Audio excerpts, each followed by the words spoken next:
I hid $200 from my husband for 6 years. This is why. The money was not the point.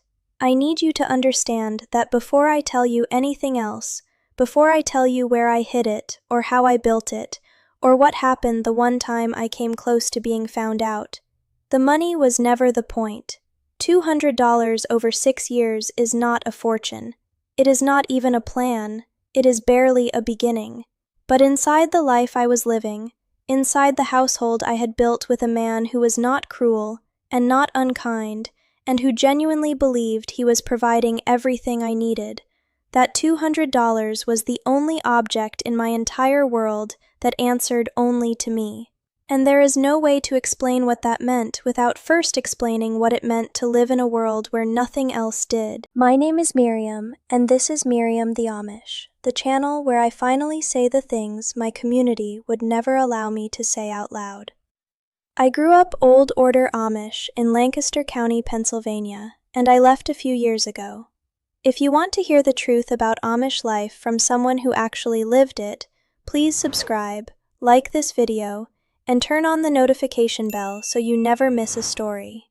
There is still so much I have not told you. Let me tell you something about ownership inside an Amish marriage that takes most people outside the community a long time to fully absorb. It is not that a wife owns nothing. She owns the products of her household labor in a technical, informal sense. The bread she bakes, the quilts she stitches, the eggs her hens produce, the vegetables she preserves. These things pass through her hands with a kind of implied stewardship. But stewardship is not ownership. Stewardship means you manage something on behalf of a larger purpose. It means the thing you are tending belongs, ultimately, to that purpose and not to you. A wife in my community was a steward of her household. The household itself, its resources, its accounts, its decisions, those belonged to her husband. And her husband's authority over those things was not selfishness or control in the way the outside world would name it. It was theology. It was the structure of a godly home as her community had understood it for generations. And you cannot argue with a structure that has the weight of God behind it, at least not out loud, at least not while you are still inside it. I began keeping money separately in my 3rd year of marriage.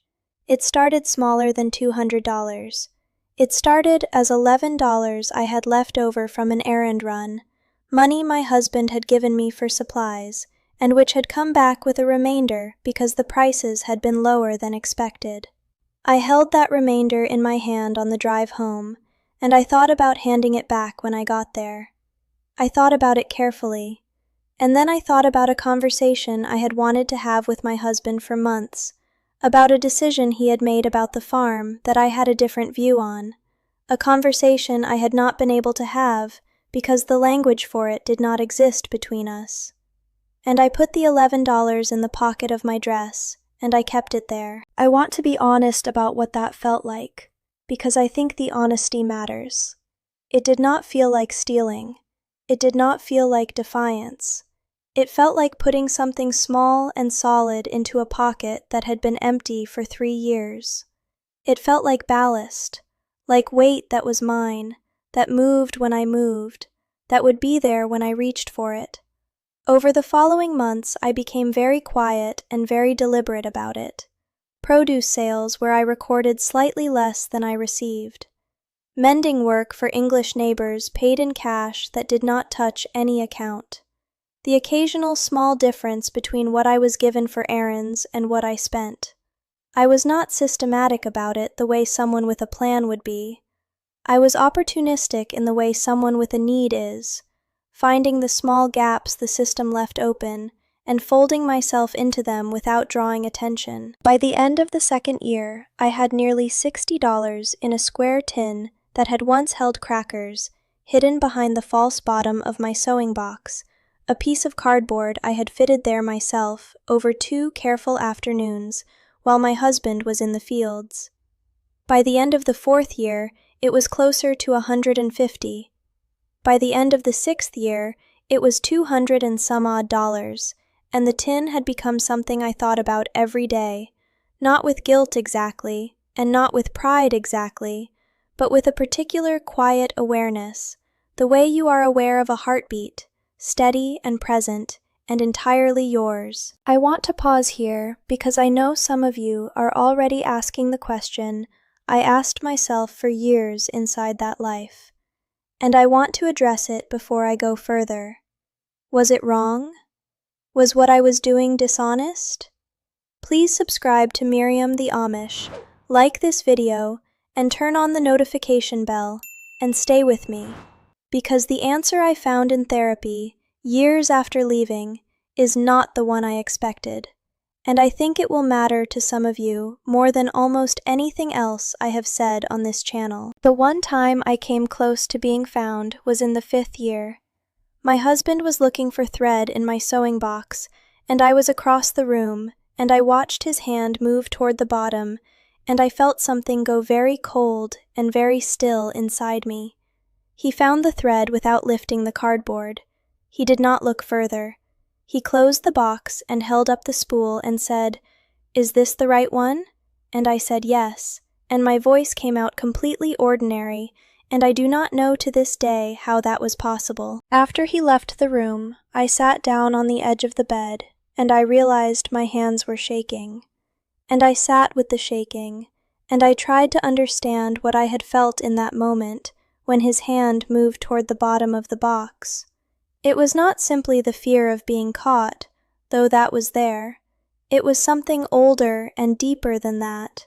It was the fear of losing the only thing in my life that proved I existed as a separate person from the household I was inside. Because that is what the tin had become.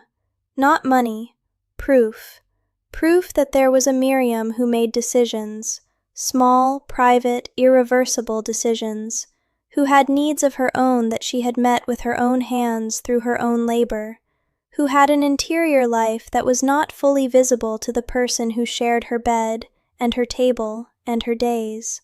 The tin was the only evidence of that person, and I was afraid that without it, I might forget she was there. A woman I knew who had left the community several years before me, someone I found through careful, quiet channels in the months before I finally went myself, said something when I told her about the tin that made me feel simultaneously seen and undone.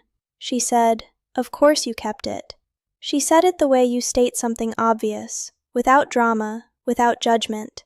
She said, "A woman with no money of her own is a woman who cannot leave, and a woman who cannot leave cannot choose to stay. The staying means nothing if the leaving is impossible, and you knew that even before you knew it. That is why the tin was never really about the money." I had not thought of it that way before she said it.